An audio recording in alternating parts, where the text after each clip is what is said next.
Jadish. Jadish.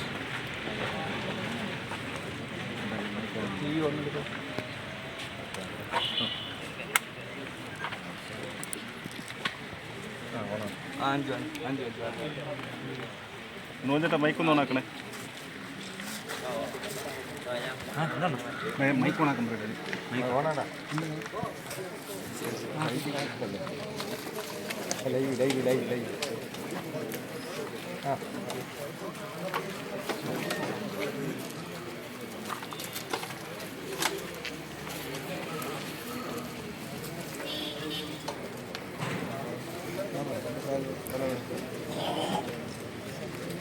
എൻ്റെ ബാക്കിലല്ല correct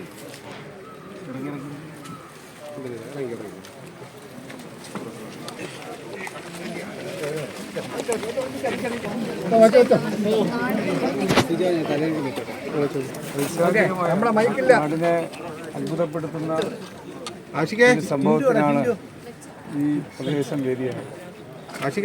വളരെ ക്രൂരമായിട്ടുള്ള മുൻകൂട്ടി തീരുമാനിച്ച് നടപ്പാക്കിയ രീതിയാണ്.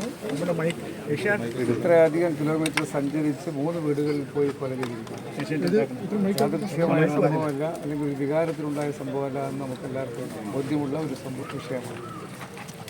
ഇത് നമ്മുടെ സമൂഹം ആഴത്തിൽ ചിന്തിക്കേണ്ടുന്ന ഒരു വിഷയമായിട്ടാണ് കാണുന്നത്. ചെറുപ്രായത്തിൽ 23 വയസ്സുള്ള ഒരു യുവാവ് ഈ രീതിയിലെല്ലാം ചെയ്യാൻ കഴിയുന്നൊരു മാനസികാവസ്ഥ എങ്ങനെ ഉണ്ടായി വരുന്നു എന്നുള്ളത് സംബന്ധിച്ച് നമ്മൾ ആഴത്തിൽ മനസ്സിലാക്കേണ്ടുന്ന ഒന്നാണ്. സംഭവത്തെ സംബന്ധിച്ച് ഗൗരവമായ തരത്തിലേക്ക് ഗവൺമെൻറ് അന്വേഷണ നടപടികളിലേക്ക് പോയിട്ടുണ്ട്.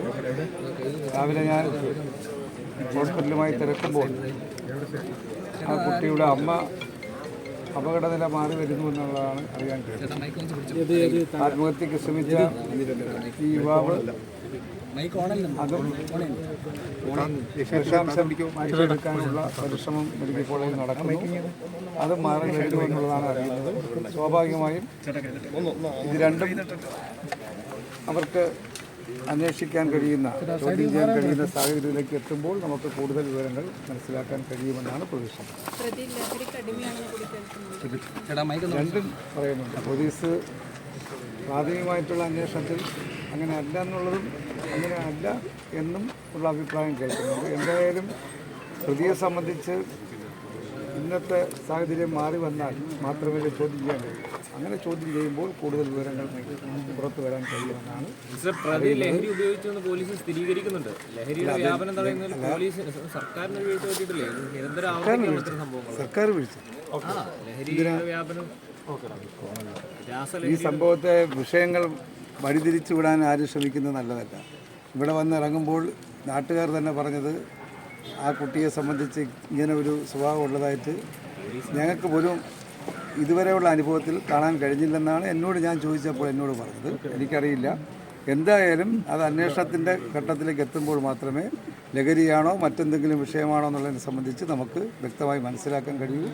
ഒരു മുൻവിധിയോടുകൂടി നമ്മൾ ആ വിഷയങ്ങളെ കാണാൻ പാടില്ല എന്നുള്ളതാണ് എനിക്ക് സൂചിപ്പിക്കാനുള്ളത്. ഇതെന്തായാലും ഏതെങ്കിലും ഒരാളിൻ്റെയോ ഒരു സമൂഹത്തിൻ്റെയോ അല്ലെങ്കിൽ ഒരു പ്രസ്ഥാനത്തിൻ്റെയോ ആ ഒരു പക്ഷത്തെ വിഷയത്തിലേക്ക് കൊണ്ടെത്തിക്കേണ്ട കാര്യമാണ്. മിനിസ്റ്റർ, പോലീസുമായിട്ട് സംസാരിച്ചപ്പോൾ പ്രതി സ്റ്റേബിൾ ആണോ? മിനിസ്റ്റർ സംസാരിച്ചിരുന്നു പോലീസുമായിട്ട്? ഞാൻ സംസാരിച്ചപ്പോൾ എനിക്കറിയാൻ കഴിഞ്ഞത് അയാളുടെ വിഷം ഉള്ളിലുള്ളത് മാറ്റാനുള്ള ശ്രമം നടന്നു. അത് പൂർത്തിയായി എന്നാണ് അറിയാൻ കഴിഞ്ഞത്. ഈ എലിവിഷം എന്നാണല്ലോ പുറത്തറിഞ്ഞത്. അപ്പോൾ അത് സ്വാഭാവികമായിട്ടും അതിൻ്റെ സ്റ്റേജ് സമയം കഴിഞ്ഞ് 24 മണിക്കൂർ കഴിയുമ്പോൾ അതിൻ്റെ മാറ്റം നമുക്ക് മനസ്സിലാക്കിയിട്ട് ചോദ്യം ചെയ്യുന്ന നടപടിയിലേക്ക് പോകാൻ കഴിയും. മാനസിക നിലയിൽ പുള്ളിച്ചിരി അസ്വസ്ഥയൊക്കെ പ്രകടിപ്പിച്ചു. സ്വാഭാവികമാണല്ലോ, എന്താണെന്ന് നമുക്കറിയില്ലല്ലോ. ചോദ്യം ചെയ്യലിലേക്ക് പോയില്ലല്ലോ. ചോദ്യം ചെയ്യൽ നടപടികൾ ഇനിയല്ലേ ചെയ്യാൻ കഴിയുള്ളൂ. ഇന്നത്തെ ദിവസമാണല്ലോ നടപടികൾ വരുമ്പോൾ നമുക്കൊന്നും അറിയില്ല. നിങ്ങളെപ്പോലെയാണല്ലോ ഞങ്ങളെല്ലാം. എന്നാൽ ആ വിഷയത്തിൽ ഗവൺമെൻറ് ആശ്രയിക്കുന്നത് പോലീസ് അതിനനുസരിച്ചുള്ള സാഹചര്യം എത്തിയാലേ ചോദ്യം ചെയ്യലിലേക്ക് പോകാൻ പറ്റും. നമ്മളെല്ലാം വന്ന് പങ്കെടുത്തു കണ്ടു എന്നല്ലാതെ നമുക്കൊരു വ്യക്തത പറയാൻ കഴിയുന്ന സാഹചര്യം.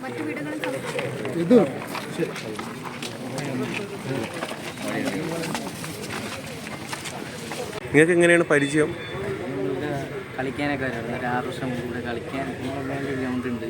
ആ ഗ്രൗണ്ടിൽ നമ്മൾ കളിക്കാൻ വരുമായിരുന്നു. അപ്പോൾ ഈ കാക്കയുണ്ട്. കാക്ക കളിക്കാരൊന്നും അനിയെ ഇവിടെ കളിക്കും. നമ്മൾ മേളിൽ നിന്ന് കളിക്കും.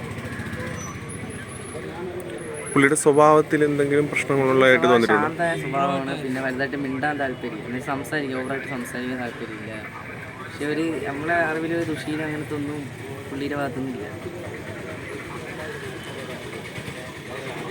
വിഷം കുടിച്ചിട്ടുണ്ടായിരുന്നു. 6 വർഷം മുമ്പ് ഇങ്ങനെ സൂയിസൈഡിന് ശ്രമിച്ചിട്ടുണ്ടായിരുന്നു. അത് എലിവേഷൻ കഴിച്ചിട്ടുണ്ട്. ആ പക്ഷേ അന്ന് വയറൊക്കെ ക്ലീൻ ചെയ്ത് ആശുപത്രി കൊണ്ടുപോയി. അന്ന് എന്തിനു വേണ്ടിയായിരുന്നു? അന്ന് ഫോണിൻ്റെ ഇഷ്യൂ ആണ്. ഫോൺ വാങ്ങിച്ചു കൊടുക്കുക. ട്യൂഷൻ ഇവിടെ ആയിരുന്നു. അപ്പം ട്യൂഷന് നമ്മളൊത്തായിരുന്നു പോണത്. അപ്പം ഈ കാക്ക എന്നെ കൊണ്ടാക്കണതും കൊണ്ടുവരണതും, അല്ലെങ്കിൽ ചിലപ്പോൾ മാമിയായിരിക്കും കൊണ്ടുപോകണത്. പിന്നെ കുറച്ച് വർഷം മുമ്പ് സൈക്കിളൊക്കെ ഓട്ടിക്കുമ്പം നമ്മളും കൂടെ പോയിരുന്നു. ചേട്ടന് പരിചയമുണ്ടോ? പരിചയമുണ്ട്. എൻ്റെ വീട് ഇതാണ്. ഈ ഫ്രണ്ട് കിടന്ന എൻ്റെ വീട്. ഇവിടെ എപ്പോഴും കാണാറുണ്ട്. ഇല്ല പോകുമ്പോൾ എല്ലാം കാണും. നമ്മൾ പയ്യന്മാരായതുകൊണ്ട് അങ്ങനെയുള്ളതില്ല. കാണുമ്പം മാമാന്ന് ആക്കിയിട്ട് കൈ കാണിച്ചിട്ട് പോകും. പറയുള്ളൂ.